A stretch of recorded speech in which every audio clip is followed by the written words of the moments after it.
Shalom jemaat yang terkasih dalam Tuhan. Bersyukur sekali kalau kita dapat berjumpa kembali pada hari ini. Sebentar lagi kita akan beribadah, namun sebelumnya saya akan menyampaikan beberapa warta bagi kita semua.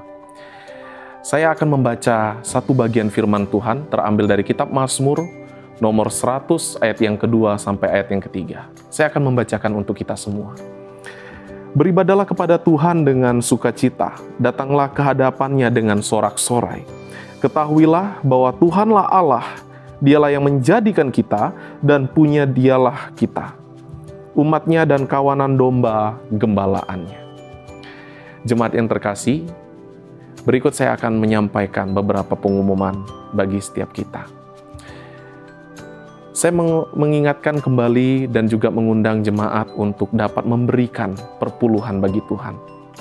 Kita telah memasuki minggu awal di bulan November ini. Mari dengan rasa syukur kita berikan perpuluhan bagi Tuhan.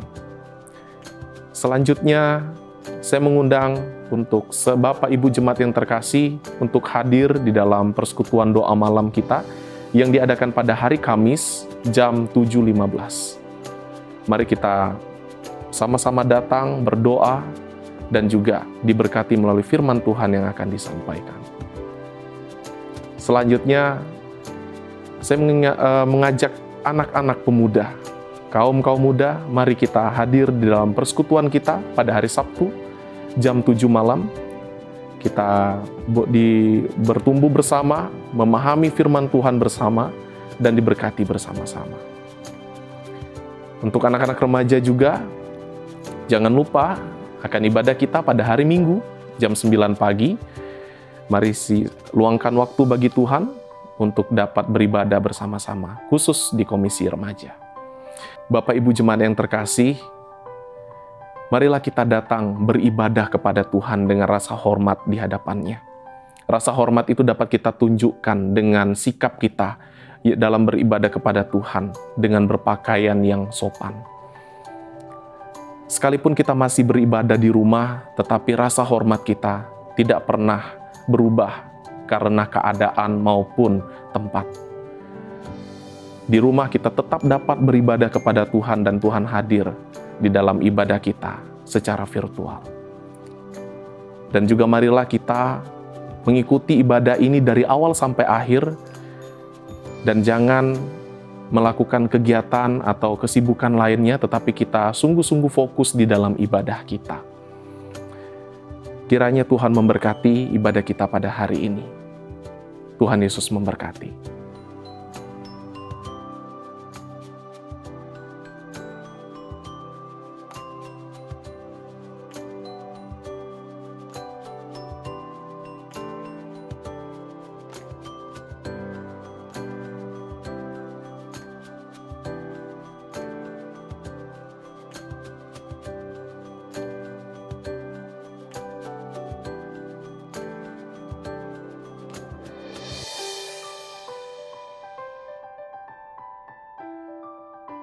Saudara-saudara yang terkasih dalam Tuhan, kita bersyukur karena pada hari ini Tuhan mengizinkan kita, mengundang kita untuk terus datang kepadanya melalui ibadah kita pada saat ini. Mari pada saat ini, dalam segala hal yang mungkin kita lakukan, kita mau duduk tenang di hadapan Tuhan, kita mau menikmati hadirat Tuhan, kita datang kepada Tuhan. Mari kita mengambil waktu teduh sejenak untuk kita beribadah pada hari ini.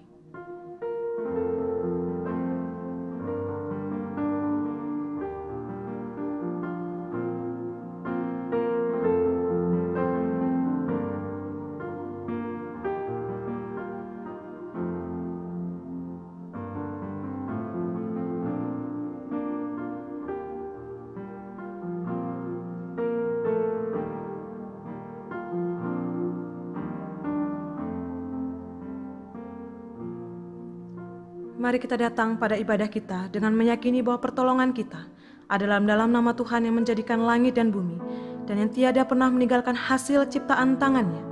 Kiranya turunlah ke atas kita kasih karunia dari Allah Bapa, Allah Putra dan Allah Roh Kudus di dalam ibadah kita. Amin. Firman Tuhan yang terambil dari Wahyu pasal yang keempat ayat yang ke-11 mengatakan demikian. Ya Tuhan dan Allah kami, Engkau layak menerima puji-pujian dan hormat dan kuasa, sebab Engkau telah menciptakan segala sesuatu, dan oleh karena kehendak-Mu semuanya itu ada dan diciptakan. Ada banyak hal yang melandasi alasan kita untuk memuji. Entah itu karena keistimewaan, entah karena itu adalah sesuatu yang indah. Itulah datang kita pada hari ini untuk memuji Tuhan, karena kita tahu Ia adalah Allah yang layak menerima pujian dan sembah kita. Ia adalah Allah yang layak kita sembah, karena Ia adalah Allah yang indah, yang kuasa, dan Allah yang menyelamatkan kita. Layak disembah dan dipuji. Mari kita mengangkat hati kita untuk menyembah Tuhan.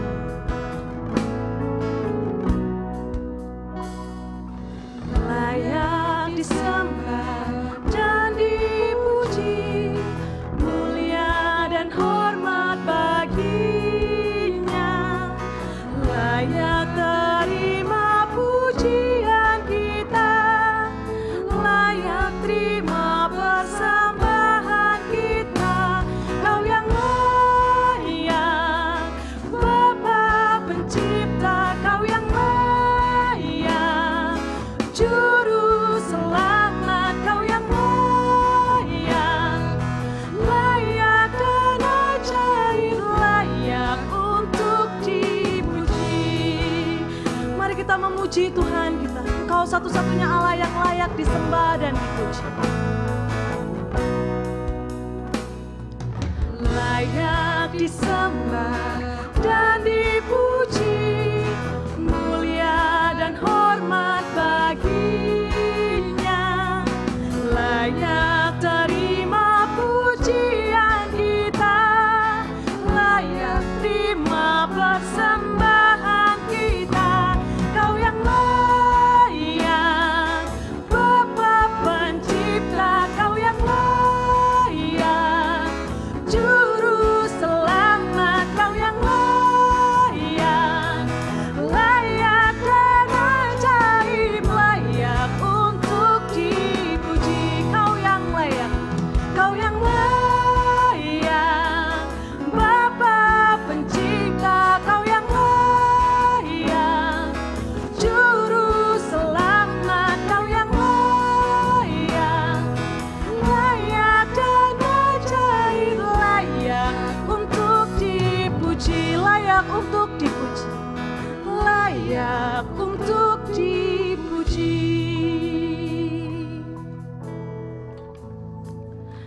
Saudara-saudara yang terkasih, ketika kita melihat betapa besar dan agung Allah kita, dalam setiap musim hidup kita yang kita lalui, tidak ada pernah sedetik pun masa di mana kita melihat bahwa Allah meninggalkan kita. Segala hal yang Ia lakukan membuat kita terpesona. Tetapi di saat itu juga, ketika kita melihat siapa kita tahu betul bahwa kita adalah orang-orang yang berdosa. Dan mungkin setiap detik dalam hidup kita, ada banyak hal yang kita lakukan yang tidak berkenan di hadapannya. Saudaraku, mari pada saat ini, di tengah kita ingin menyembah Allah yang besar itu, kita mau datang ke hadapan Tuhan. Kita mau membuka hati kita, menyelidiki hati kita. Apa yang kita lakukan yang mendukakan hati Tuhan? Mari kita datang secara pribadi di dalam doa kita, untuk kita mengaku setiap dosa dan kesalahan kita.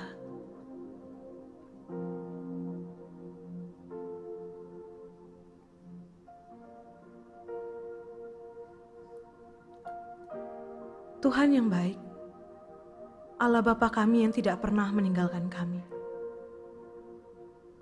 Yesus Sang Juru Selamat yang sudah datang ke dunia menyelamatkan kami. Dan Kau, Roh Kudus, yang senantiasa menyapa hati kami.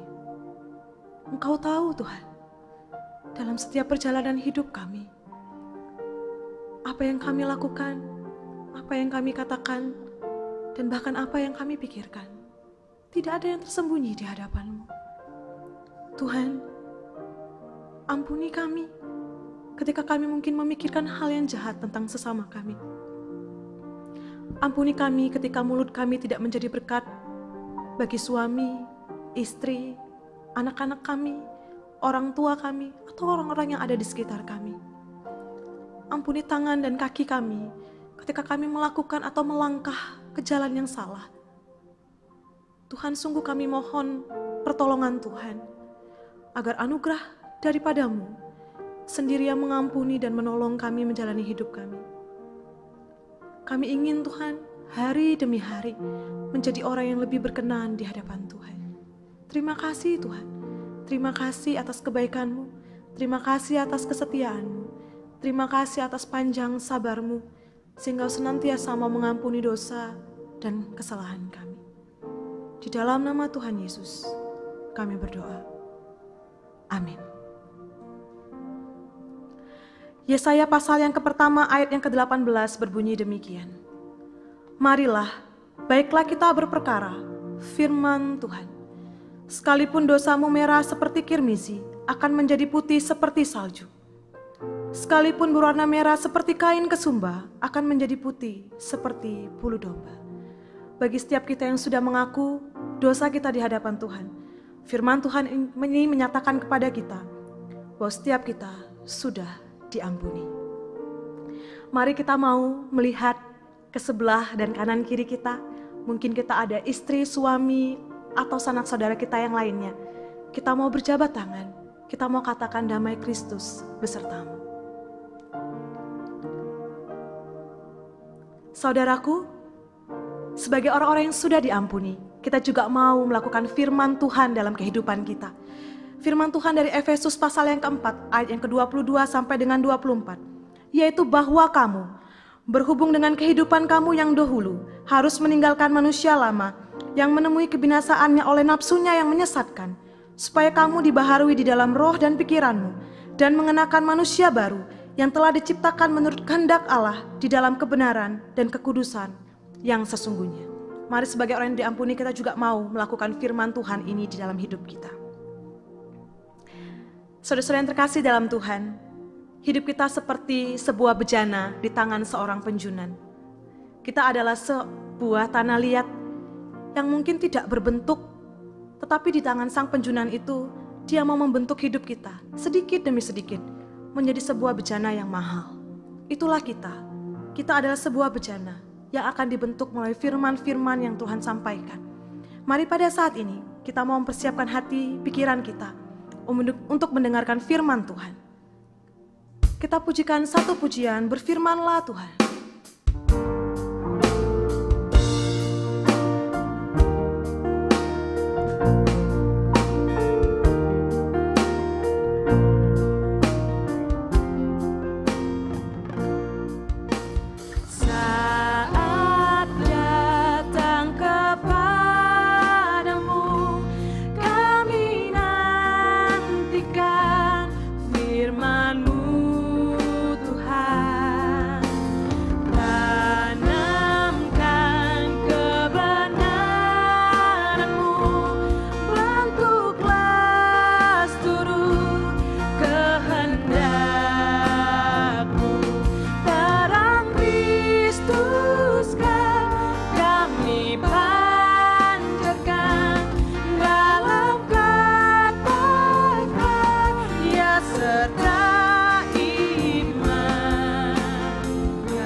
Ajar kami Tuhan untuk rendah hati. Ajar kami rendah hati, taat yang penuh hormat sejati. Dengan kuasa yang ilahi, uji murnikan pikiran kami, kenakan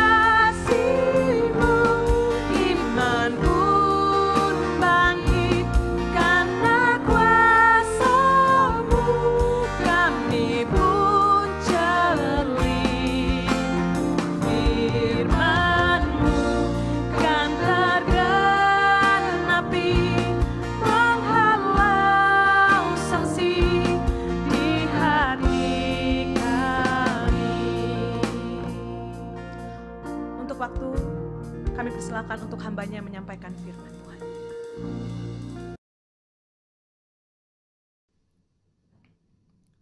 Shalom Bapak Ibu Saudara sekalian, selamat hari Minggu. Saya berdoa bagi Bapak Ibu Saudara sekalian supaya Bapak Ibu di dalam kondisi yang baik, dan mari kita terus merasakan penyertaan Tuhan yang luar biasa dalam kehidupan kita.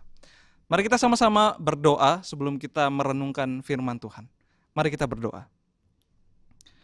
Bapa di dalam surga, kami mengucap syukur kalau Engkau masih memberikan anugerah-Mu kepada kami ya Tuhan. Kami masih boleh merasakan hidup sampai pada hari ini, dan juga kiranya kami boleh terus bersyukur untuk apa yang telah Tuhan berikan dalam kehidupan kami.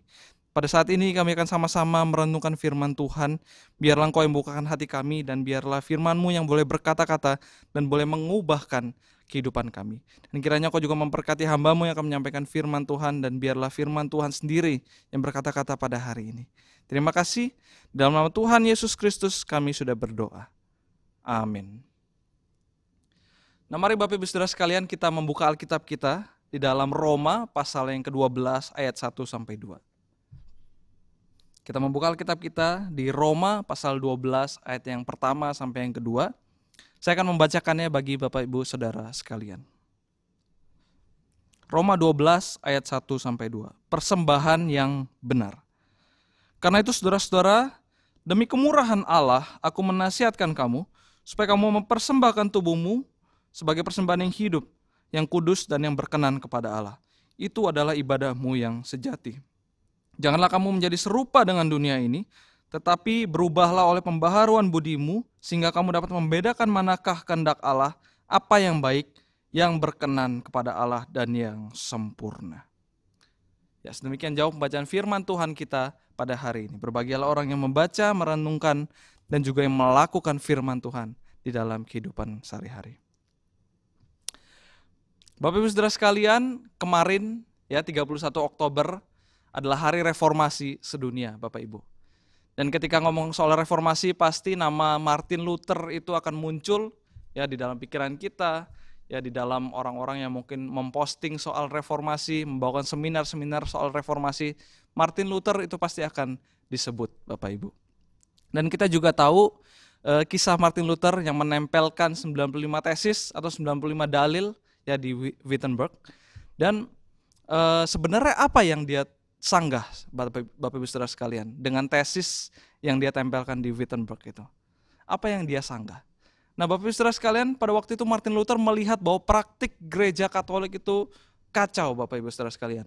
Keselamatan bisa dibeli ya dengan surat indulgensia dan juga lain-lain, Bapak Ibu. Dan maka Martin Luther ingin mengembalikan ajaran yang benar, yaitu sesuai dengan Alkitab, sesuai dengan firman Allah. Nah, saya mengutip 2 dari 95 tesis yang dituliskan oleh Martin Luther. Di nomornya yang ke-41 dan 42, Bapak Ibu. Tentang surat indulgensia dan juga keselamatan. Nah, yang nomor 41 berkata demikian. Indulgensia kepausan ya harus diajarkan atau dikhotbahkan dengan hati-hati ya, supaya tidak banyak orang yang salah mengerti dan mereka menganggap bahwa itu lebih baik daripada pekerjaan baik lainnya, yaitu kasih. Nah, nomor yang ke-42 Bapak Ibu, dikatakan bahwa orang Kristen harus diajarkan bahwa Paus tidak sedang bermaksud bahwa dengan pembelian indulgensia itu bisa dibandingkan atau disandingkan dengan pekerjaan kemurahan Allah atau pekerjaan kasih karunia Allah, yaitu anugerah. Nah, maka Martin Luther bilang bahwa surat indulgensia ini tidak bisa dibandingkan dengan kasih karunia Allah, dengan anugerah Allah, work of mercy itu. Nah, Bapak Ibu Saudara sekalian, apa yang membuat Martin Luther membuat tesis demikian? Padahal dia adalah seorang biarawan Katolik juga. Dia adalah seorang Katolik. Nah, memang di Katolik diajarkan bahwa karya Kristus itu belum cukup bagi keselamatan.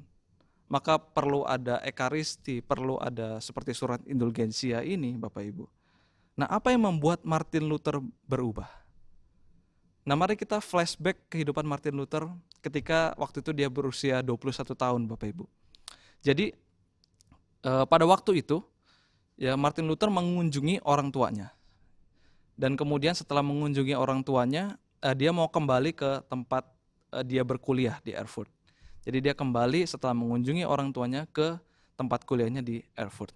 Dan ketika di tengah perjalanan, ketika dia berjalan, dia terkena hujan badai yang besar, hujan badai yang lebat sekali. Dan juga pada waktu itu ada satu buah kilat yang menyambar Martin Luther, Bapak Ibu.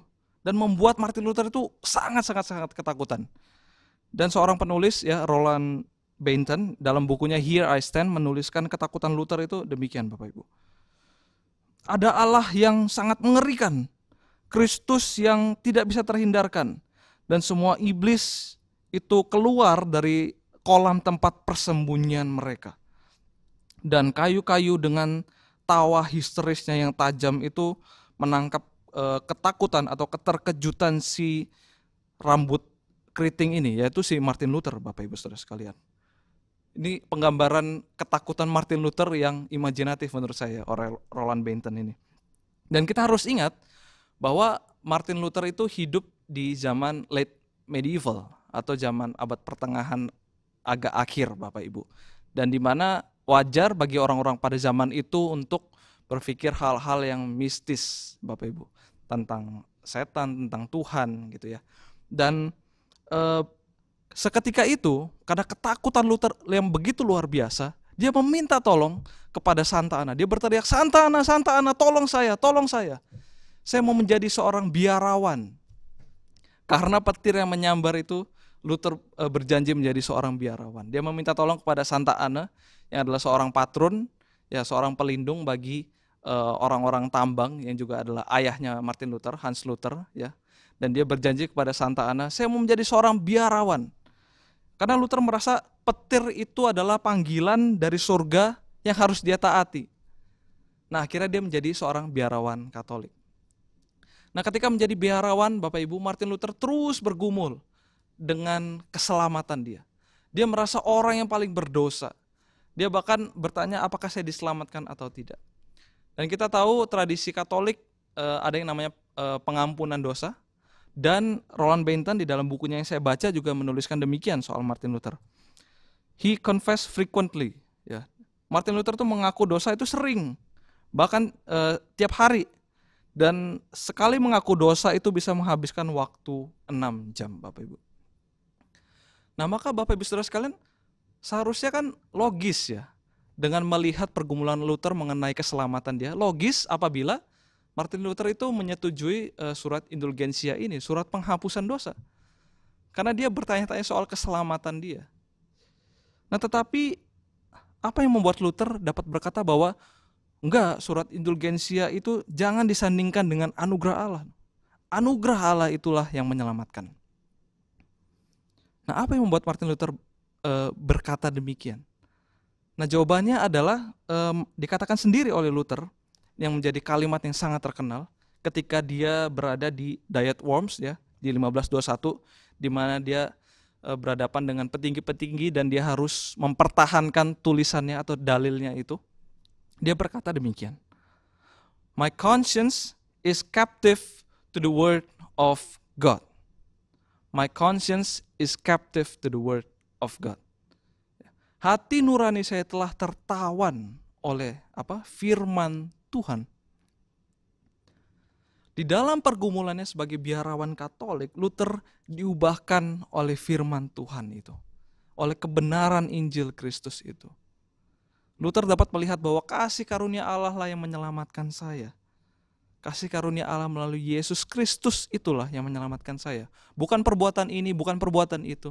Bukan surat ini, bukan surat itu, atau bahkan bukan paus yang menghapuskan dosa saya. Bapak Ibu Saudara sekalian, Martin Luther diubahkan oleh kebenaran firman Tuhan. Nah, Bapak Ibu Saudara sekalian, hal itu pula yang ingin ditekankan Paulus kepada jemaatnya di Roma di pasal yang sudah kita baca di Roma 12 ayat 1-2. Bahwa kasih karunia Allah melalui Yesus Kristuslah yang menjadi landasan hidup seorang Kristen. Nah, Roma 12 ayat 1-2 ini merupakan bagian yang tentunya familiar bagi kita, Bapak Ibu. Dan ini merupakan peralihan dari bagian pertama ya Roma 1 sampai pasal 11, di mana Paulus banyak berbicara soal keselamatan di dalam Yesus Kristus sebagai Adam yang baru, beralih kepada hal yang lebih praktis mengenai kekristenan, apa yang harus dilakukan. Dan ini juga menjawab pertanyaan, oke, so what kalau begitu? Bagaimana setelah saya mengenal Yesus Kristus sebagai juru selamat? Dan ini dijawab Paulus di pasal yang ke-12 sampai pasal yang berikutnya. Nah, dalam bagian ini Paulus memberikan nasihatnya kepada jemaat di Roma, dan dia mendasarkannya dengan frasa demi kemurahan Allah. Ya, dikatakan di ayat 1, karena itu saudara-saudara, demi kemurahan Allah aku menasihatkan kamu. Nah, Bapak Ibu, frasa ini juga menjadi jembatan ya dari pasal 1 sampai 11 yang banyak berbicara soal doktrin keselamatan di dalam Yesus Kristus, dan sekarang ini menjadi jembatan untuk masuk di dalam hal-hal yang lebih praktis mengenai kekristenan. Nah, Bapak Ibu Saudara sekalian, sebenarnya frasa demi kemurahan Allah ini juga bisa diterjemahkan dengan kata oleh karena kemurahan Allah. Ya, jadi kata sambung demi ini juga bisa diganti oleh karena kemurahan Allah. Nah, jadi ini berarti bahwa memang kemurahan Allah atau anugerah Allah itulah yang menjadi dasar atau bahkan sumber di dalam nasihatnya Paulus. Nah, sama halnya dengan apa yang Martin Luther pikirkan gitu ya, soal saved by grace through faith alone gitu. Diselamatkan oleh karena anugerah, oleh karena kasih karunia. Nah, itulah yang dia temukan di dalam firman Tuhan, dan itu menjadi landasan dia di dalam menyampaikan kebenaran firman Tuhan. Nah, Paulus menasihatkan jemaatnya untuk mempersembahkan tubuhmu kepada Tuhan. Mempersembahkan tubuhmu kepada Tuhan. Sebagai orang-orang yang telah berada di dalam perjanjian baru, maka orang-orang Kristen di Roma, ya, Paulus mau berkata bahwa kalian ini, ya, kalian bukan lagi mempersembahkan korban bakaran, ya, kalian itu harus mempersembahkan persembahan yang hidup. Apa maksudnya, Bapak Ibu Saudara sekalian? Bagian ini berkaitan juga dengan Roma di pasal yang ke-6. Roma pasal 6 ayat ke-4, Paulus menuliskan demikian. Dengan demikian kita telah dikuburkan bersama-sama dengan dia oleh baptisan dalam kematian, supaya sama seperti Kristus telah dibangkitkan dari antara orang mati oleh kemuliaan Bapa, demikian juga kita akan hidup dalam hidup yang baru. Ya, demikian juga kita akan hidup dalam hidup yang baru. Paulus mau katakan kepada jemaat di Roma bahwa kamu bukan lagi mempersembahkan korban hewan yang mati, tetapi dirimu yang dahulu mati dan sekarang hidup. Itulah yang dipersembahkan. Jadi bukan apa lagi yang bisa kamu berikan, domba atau hewan-hewan lainnya, tetapi Tuhan mau yang memberikan persembahannya itu. Itu siapa? Ya dirimu. Dirimu yang hidup, yang kudus, dan yang berkenan di hadapan Allah. Nah, kemudian Paulus menutup ayat 1 ini dengan sebuah frasa kalimat, itulah ibadahmu yang sejati. Nah, kata sejati di sini, Bapak Ibu, bahasa aslinya menggunakan logiken, ya, dengan kata dasar logos, kebenaran atau rasional, Bapak Ibu. Dan beberapa terjemahan Inggris memakai kata the reasonable worship. Nah, maka sebenarnya ibadah yang sejati itu adalah ibadah yang reasonable. Sebuah penyembahan yang kita lakukan itu ada alasan yang kuat, ada reasonnya. Dan kita tahu alasan kenapa kita harus menyembah kepada Tuhan. Nah, Bapak Ibu Saudara sekalian, seringkali kita melakukan sesuatu tanpa sadar gitu ya. Apalagi sesuatu yang kita lakukan terus-menerus dan diulang. Contohnya adalah ibadah, Bapak Ibu. Tetapi memang baik ya bahwa kalau ibadah itu menjadi kebiasaan atau menjadi habit kita. Nah, tetapi Paulus di sini mengingatkan kepada kita bahwa ibadah itu adalah ibadah yang reasonable. Ibadah yang sejati adalah ibadah yang reasonable, ibadah yang logis. Ada alasan yang kuat ketika kita datang beribadah di dalam gereja, ya, maupun pada saat online seperti ini. Kita punya alasan yang kuat kenapa kita beribadah. Nah, maka alasan yang kuat itu adalah anugerah Tuhan, Bapak Ibu Saudara sekalian. Seperti yang Paulus katakan di awal ayat yang ke-1, yaitu oleh karena kemurahan Tuhan. Maka itulah yang menjadi alasan kuat untuk kita beribadah. Oleh karena kemurahan Tuhan. Kalau bukan karena anugerah, kalau bukan karena kemurahan Tuhan, kita gak bisa beribadah Bapak Ibu. Kita bahkan tidak mengenal siapa Tuhan kita kalau bukan karena anugerah, karena kemurahan Tuhan.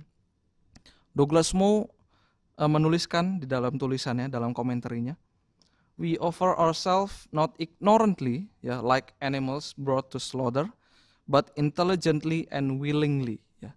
This is the worship that please God. Ya.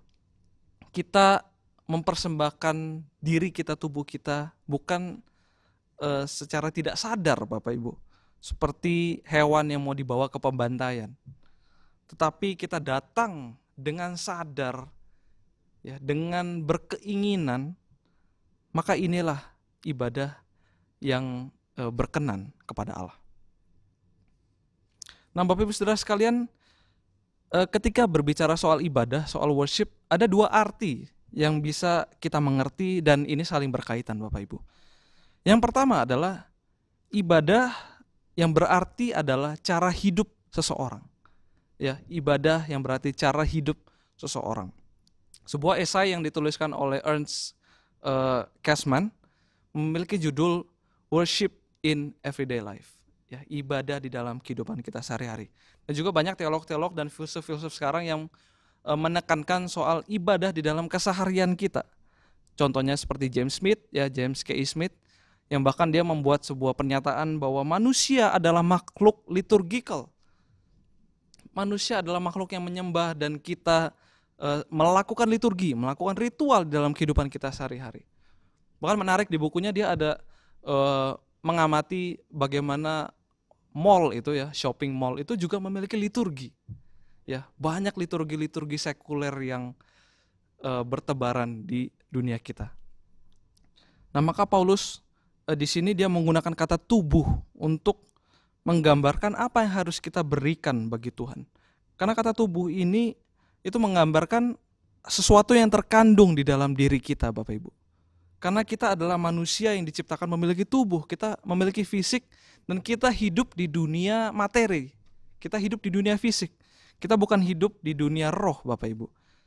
Nah maka worship itu atau ibadah itu juga seharusnya melibatkan keseluruhan tubuh kita. Apa yang kita lakukan sehari-hari, dan juga ketika mungkin Bapak Ibu Saudara sekalian, ya, maka ketika kita makan Bapak Ibu, kita worship Tuhan, kita memuji Tuhan karena apa yang telah Tuhan sediakan bagi kita. Ketika mungkin dari hal yang sepele gitu kita berkeringat mungkin, nah maka itulah kita worship Tuhan, kita memuji Tuhan gitu, dan kita berusaha menjaga tubuh kita sebaik-baiknya gitu Bapak Ibu. Ketika kita bekerja, ya, maka kita berikanlah yang terbaik di dalam pekerjaan kita. Kita berikan yang terbaik bagi mungkin bos kita, atasan kita, maupun bawahan kita. Dan melalui itulah kita memuji Tuhan, kita worship Tuhan. Itulah ibadah Bapak Ibu. Bagaimana cara kita hidup, apa yang kita lakukan sehari-hari, itu juga merupakan ibadah. Ibadah yang sejati. Karena godaan terbesar kita adalah memisahkan dunia spiritual dan dunia materi. Kita merasa hari Minggu itu ketika kita datang beribadah itu seolah-olah adalah waktu-waktu yang sakral, ya, sebuah waktu yang dimana kita berhubungan secara spiritual gitu, ya. Tapi ketika kita balik di hari Senin, hari Selasa, di mana kita bekerja, itu seolah-olah kita melupakan aspek spiritual, yaitu ibadah kepada Tuhan. Nah maka seharusnya keseluruhan hidup kita, the way we living, itu seharusnya adalah worship, seharusnya adalah ibadah kepada Tuhan. Tuhan yang menciptakan kita dan Tuhan yang menebus kita. Jangan sampai kita termakan oleh liturgi-liturgi sekuler yang ada di dalam sekitar kita. Nah maka Bapak Ibu Saudara sekalian, yang kedua, ibadah, arti ibadah yang bisa kita mengerti adalah ibadah pada hari Minggu yang kita lakukan pada hari ini. Dari teks Roma ini kita bisa mengambil poin bahwa ibadah yang menyenangkan Tuhan, ya, apapun ekspresinya, ibadah yang menyenangkan Tuhan adalah ibadah yang juga melibatkan pikiran. Nah Bapak Ibu Saudara sekalian, ibadah kita seharusnya menjadi ibadah yang reasonable, ibadah yang logis. Dari mana kita mendapatkan kebenaran atau alasan yang logis itu Bapak Ibu? Ya dari firman Tuhan. Dari firman Tuhan itu kita mendapatkan pemahaman siapa Tuhan yang kita sembah dan apa alasan kita menyembah kepada Tuhan. Itu adalah ibadah yang reasonable, ibadah yang logis. Dan Bapak Ibu Saudara sekalian, ketika berbicara ibadah, ya, itu juga pasti berkaitan ibadah hari Minggu maksudnya, itu juga berkaitan dengan puji-pujian, dengan nyanyian yang kita nyanyikan. Dan saya percaya bahwa mungkin Tuhan tidak terlalu peduli dengan bagaimana cara kita menyanyikan sebuah pujian. Tapi Tuhan peduli dengan apa yang kita nyanyikan, Bapak Ibu Saudara sekalian. Dan seharusnya apa yang kita nyanyikan itu, puji-pujian itu seharusnya memuat kebenaran firman Tuhan. Kebenaran firman Tuhan yang logis, yang reasonable. Nah maka, dan juga puji-pujian itu seharusnya mengekspresikan ya sesuatu tentang apa yang sudah Tuhan katakan tentang dirinya. Maka tadi kita menyanyikan lagu You Are Worthy. Ya, Tuhan, Engkau Allah yang layak disembah, layak dipuji. Kita juga menyanyikan lagu Berfirmanlah Tuhan, ya Speak O Lord. Tuhan, kami rindu untuk mendengar firman-Mu, mendengar makanan rohani itu. Dan bentuklah kami seturut dengan kehendak-Mu. Maka Bapak Ibu Saudara sekalian, kita harus melihat dengan hati-hati teks-teks di dalam nyanyian atau pujian kita. Apakah nyanyian itu sesuai dengan kebenaran firman Tuhan? Karena jujur saja saya pribadi juga seringkali kecolongan gitu dengan puji-pujian yang melodinya enak sekali, chordnya enak gitu, bisa membawa suasana, tetapi tidak ada kebenaran Tuhan di dalamnya. Nah maka ibadah kita yang sejati adalah ibadah yang reasonable, ibadah yang logis. Karena kita telah mengetahui kebenaran yang ada di dalam Alkitab. Dan juga alasan kenapa kita menyembah Tuhan, yaitu karena kasih karunia Allah melalui Yesus Kristus yang menebus kita dan juga mengundang kita untuk beribadah, untuk memuji Dia. Maka ibadah itu juga menjadi respon kita atas anugerah Allah. Nah Bapak Ibu Saudara sekalian, lalu kemudian Paulus memberikan sebuah contoh konkret. Ya bagaimana seharusnya kita mempersembahkan tubuh itu? Karena mungkin ini konsep yang cukup abstrak ya Bapak Ibu, mempersembahkan tubuh itu seperti apa gitu. Nah maka Paulus tulis di ayat yang kedua, dia tuliskan, janganlah kamu menjadi serupa dengan dunia ini, tetapi berubahlah oleh pembaharuan budimu.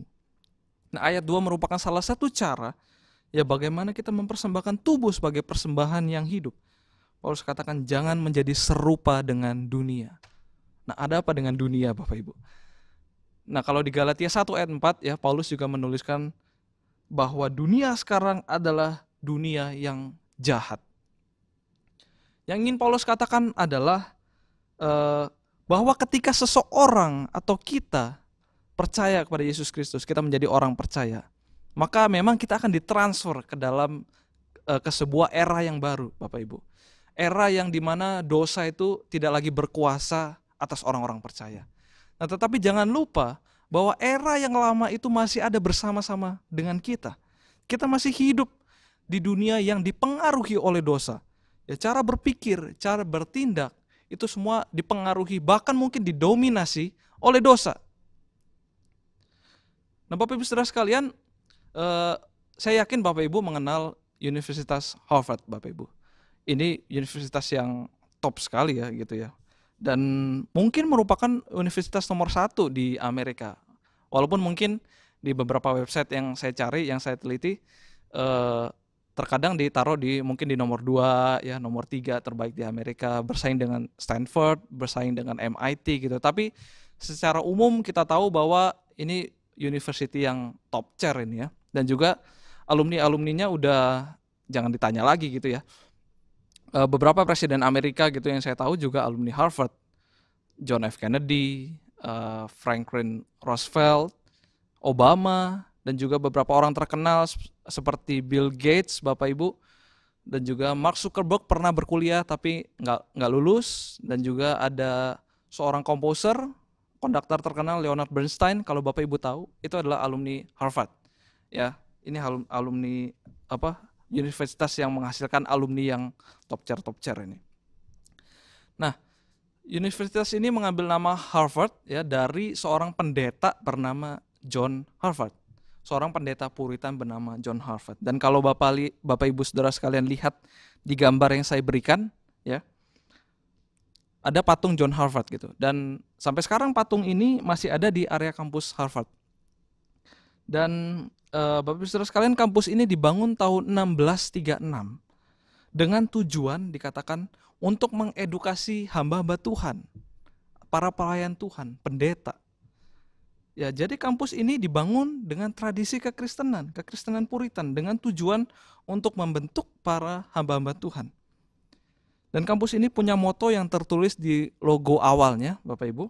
Ada tulisan Veritas dan juga ada tulisan Christo et Ecclesia gitu ya. Veritas itu adalah kebenaran gitu, dan Christus, for the Christ and the Church, untuk Kristus dan gereja. Itu logo awal dari Universitas Harvard gitu.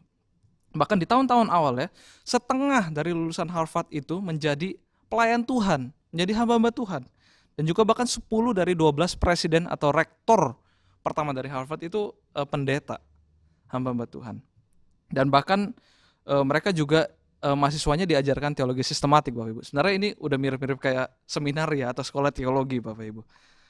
Maka Harvard itu adalah sebuah universitas Kristen yang memiliki moto untuk Kristus dan gereja.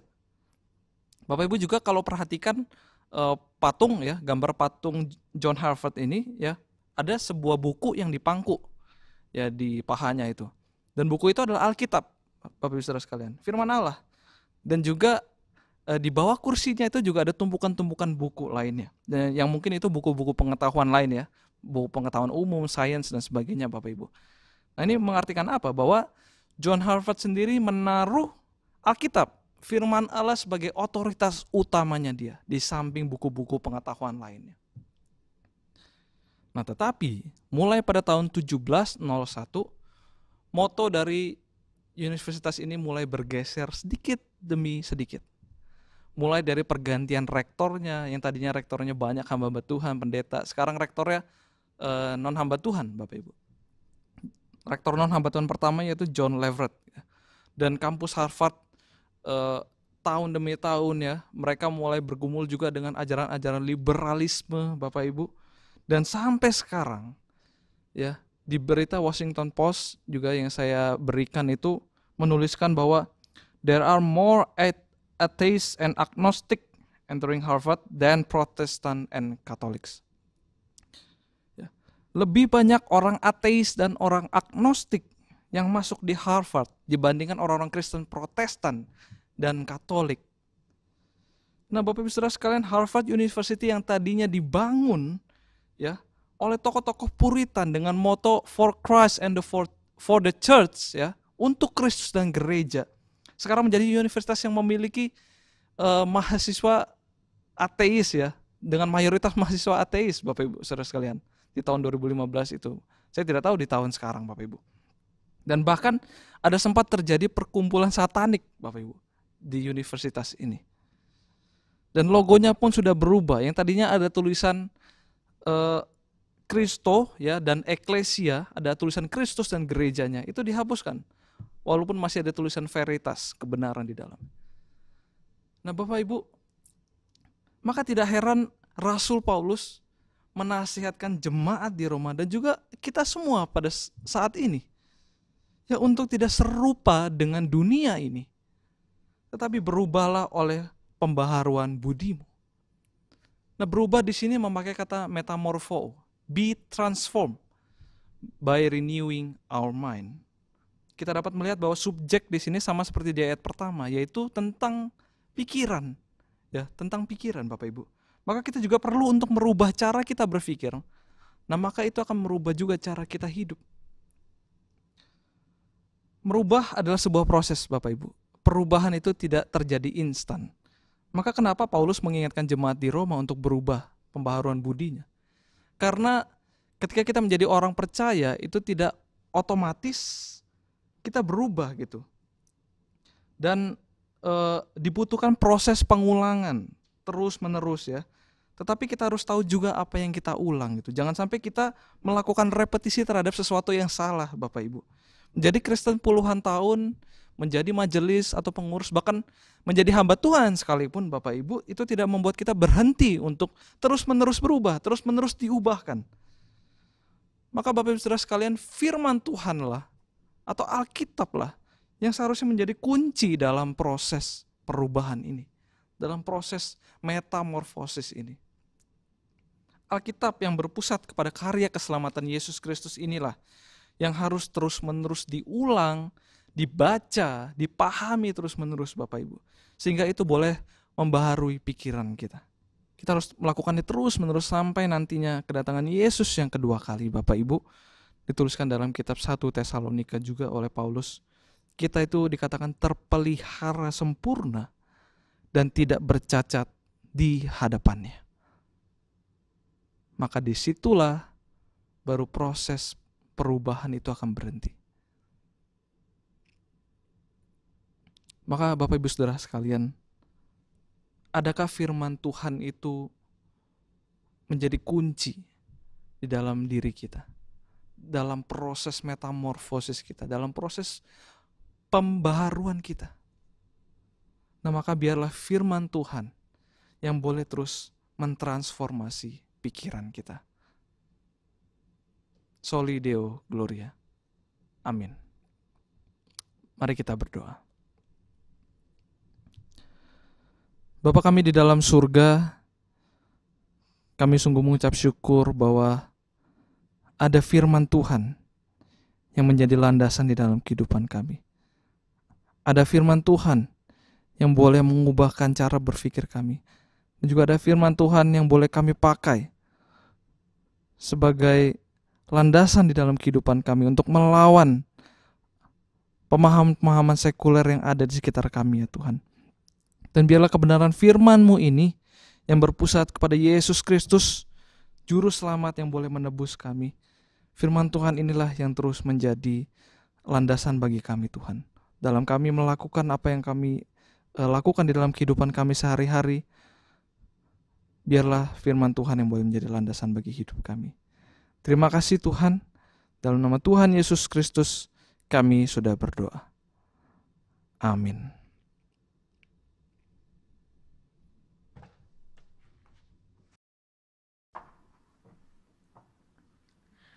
Bersyukur untuk firman yang sudah disampaikan, biarlah kita menjadi orang-orang yang tidak hanya mendengar, tapi juga menjadi pelaku daripada firman Tuhan.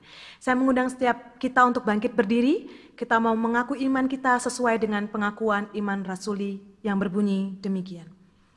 Aku percaya kepada Allah, Bapa yang Maha Kuasa, Khalik langit dan bumi, dan kepada Yesus Kristus anaknya yang tunggal Tuhan kita, yang dikandung dari Roh Kudus, lahir dari anak darah Maria yang menderita sengsara di bawah pemerintahan Pontius Pilatus, disalibkan, mati dan dikuburkan, turun ke dalam kerajaan maut, pada hari yang ketiga bangkit pula dari antara orang mati, naik ke surga, duduk di sebelah kanan Allah Bapa yang Maha Kuasa, dan dari sana ia akan datang untuk menghakimi orang yang hidup dan yang mati.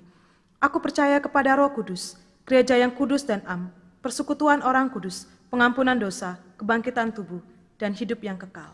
Amin.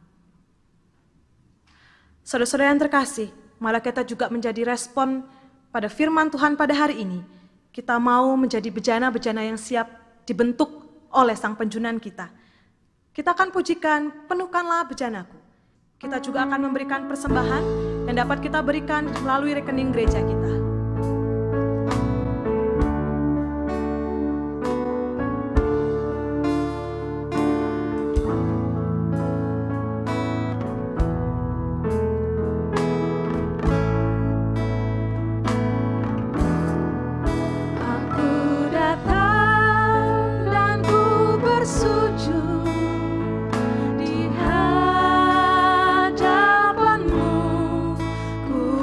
Rasakan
haus akan firman-Mu.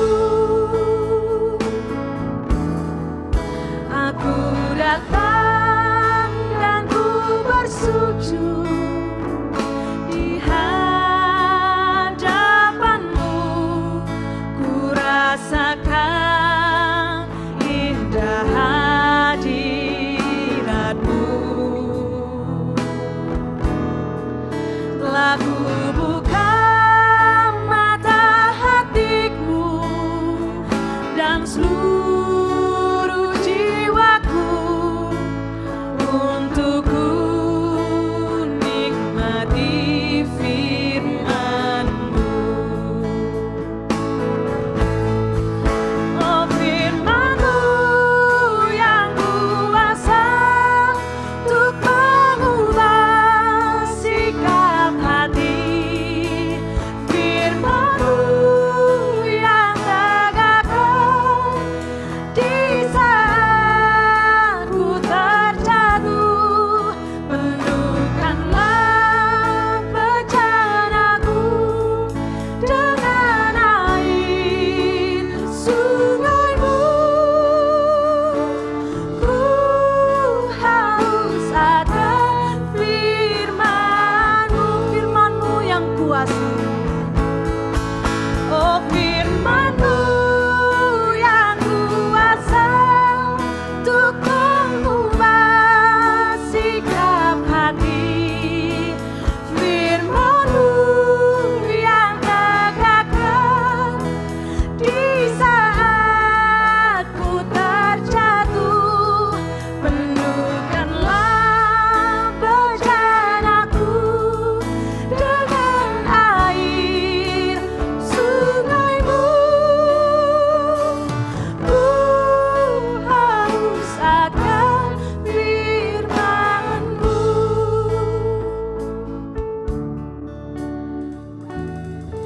Mari kita berdoa. Tuhan, tidak berhentinya kami bersyukur kehadapan Tuhan dalam segala berkat yang Tuhan berikan dalam hidup kami. Kami memberikan persembahan kami pada hari ini. Tuhan juga yang tolong sucikan persembahan kami agar dapat Tuhan pakai untuk pekerjaan Tuhan, khususnya di gereja kami. Tuhan, kami juga mau berdoa untuk beberapa pergumulan pada saat ini. Tidak henti-hentinya Tuhan kami berdoa untuk pandemi yang kami alami sudah beberapa bulan ini. Tuhan, kami tahu Tuhan sedang bekerja melalui apapun yang kami alami. Kami terus berdoa Tuhan, agar semua ini cepat berlalu, dan setiap kami pun belajar banyak hal melalui apa yang sudah kami lewati. Kami juga terus berdoa untuk para dokter, tim medis yang bekerja dan juga melayani dengan sepenuh hati selama COVID ini berlalu. Kiranya Tuhan, Kau tolong setiap mereka, agar mereka terus diberikan kekuatan dan kesehatan. Untuk orang-orang yang juga terkena dampak daripada COVID-19 ini juga Tuhan yang pulihkan dan sembuhkan. Untuk keluarga-keluarga yang dimana keluarganya juga terkena pada COVID-19 ini juga Tuhan yang tolong kuatkan setiap mereka melalui masa-masa ini. Kami terus berdoa untuk gereja kami Tuhan. Kami tahu ada begitu banyak kesulitan yang harus kami lalui di dalam ibadah kami mungkin dalam masa-masa COVID ini. Kami sungguh berdoa Tuhan pakai orang-orang yang terlibat di dalamnya, agar terus dapat melayani Tuhan dengan keadaan sehat, dengan kekuatan, dan juga hati yang terus mengarah kepada Tuhan. Kami terus berdoa untuk setiap hamba-hamba Tuhan kami terus berdoa untuk setiap majelis kami, kiranya juga Tuhan terus pakai setiap pelayanan mereka, yang mungkin kami tidak datang setiap minggu, tapi kami percaya setiap mereka berusaha untuk terus melayani Tuhan, memberikan yang terbaik untuk setiap kami jemaat Tuhan. Terima kasih Tuhan, inilah doa kami serahkan di dalam nama Tuhan Yesus. Amin. Saudara yang terkasih dalam Tuhan, mari kita menyerahkan, mengembalikan hormat kemuliaan kita kepada Tuhan. Saya mengajak kita untuk bangkit berdiri, kita pujikan doksologi, dan doa berkat akan disampaikan oleh Pendeta Budiono, dan kita akan meresponinya dengan pujian. Amin.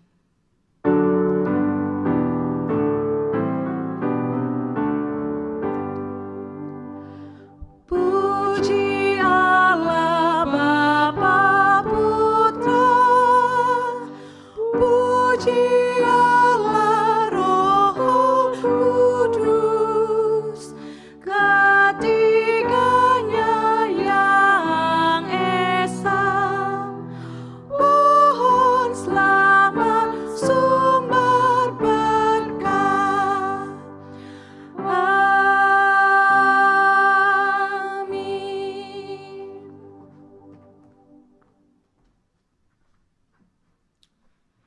Mari Bapak, Ibu, dan Saudara yang dikasihi oleh Tuhan, kita arahkan hati kita kepada Allah Tritunggal. Dan sekarang terimalah berkat Tuhan. Tuhan memberkati engkau dan melindungi engkau. Tuhan menyinari engkau dengan wajah-Nya dan memberikan engkau kasih karunia.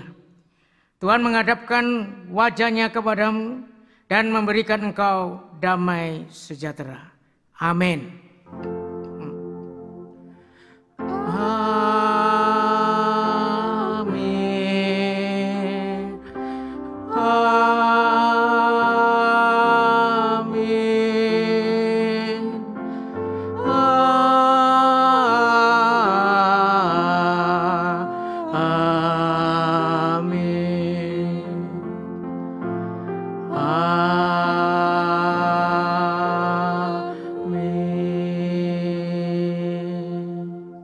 Bapak, Ibu, Saudara sekalian, saya persilakan untuk duduk kembali. Silakan mengambil saat teduh dan ibadah selesai.